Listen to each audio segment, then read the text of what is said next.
Now, our next stop in Cleveland is a Republican delegate who's among those demanding respect for the nominee and will also need to be aware of a certain security issue everyone in that city is facing as we speak: the open carry laws in Ohio. Let's start there with Miranda Kahn providing the background. Miranda? Thanks, Ed. That law allows licensed firearm owners, including protesters, to carry guns within the so-called event zone, which is just less than 2 square miles, something not everyone is on board with. No Trump! No KKK! No fascist USA!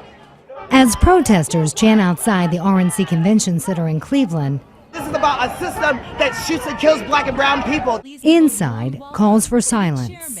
I'd like to take a moment to recognize the fallen police officers in Baton Rouge, Dallas, and elsewhere.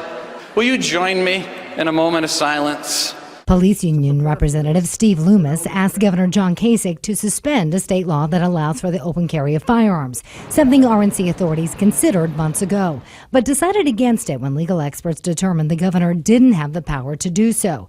The issue came to light again after this weekend's killings of 3 Baton Rouge police officers.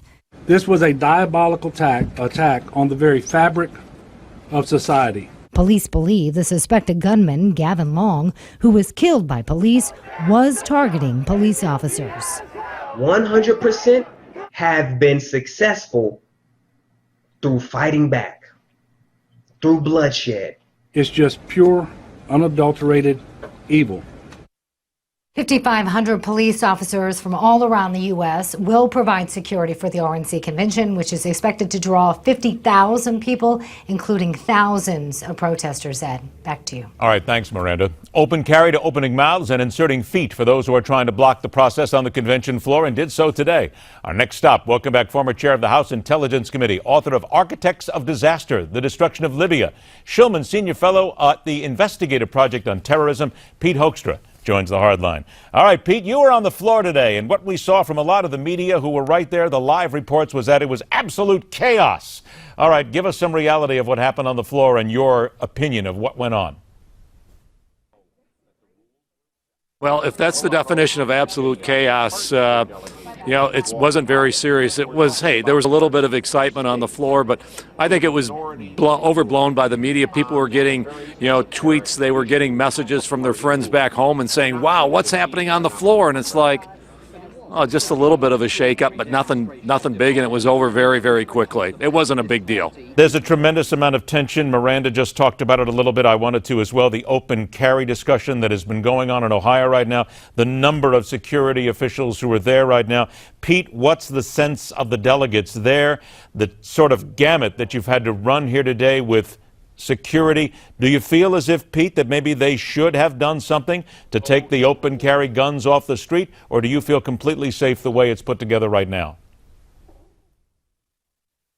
Well, I think as long as you're in the convention center, you are safe. We came in this morning at 11 o'clock, and basically we're going to be in the convention center for 12 hours. We're not leaving here to come in through security. It takes a little while, so once you're in, you stay. So you're really in 2 different worlds. You're in the world of the convention center, and then there's the other world that is outside the convention center. If you're inside, you don't see the outside. Let me talk to you about that, though, because you do have to go outside. You have to go to your hotels. There's restaurants outside. I mean, it's not as if you are encapsulated inside the queue the entire time. You will be walking the streets, and there will be people carrying weapons. How do you feel?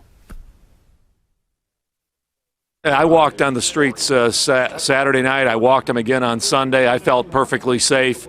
Although I'll tell you, while we're here at the convention, there's food in here. Like I said, we didn't leave here for 12 hours today. We'll probably do some walking around Cleveland, but I think the security folks have done an excellent job of providing a sense of security for the people of Cleveland and for the people that are attending the convention, the visitors to Cleveland. All right, listen, get to the Rock and Roll Hall of Fame. If you haven't done it already, you have to. 45 seconds left. Your column on the Hill. Stop Trumpers at convention. Need to respect GOP voters. Basically, what happened today means the not Trumpers, the stop Trumpers, if you will, they're gone. But what about you who feel that these people need to respect what is happening here and need to get behind the candidate?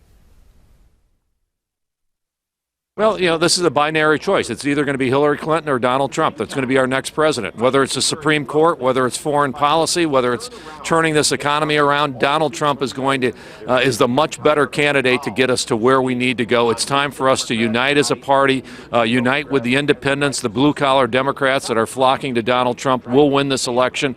We've got Republicans in the House and the Senate that will work with Donald Trump and implement a conservative Republican agenda. We need to have a big picture and win in November. And they have to get the picture taken care of starting tonight when Donald Trump is apparently going to make a not-so-surprising stand next to his wife as she addresses the convention. Pete Hoekstra, always a pleasure, my friend. Thank you so much for joining us. Be safe, and like I said, get to the Rock and Roll Hall of Fame, buddy. We'll talk to you again soon.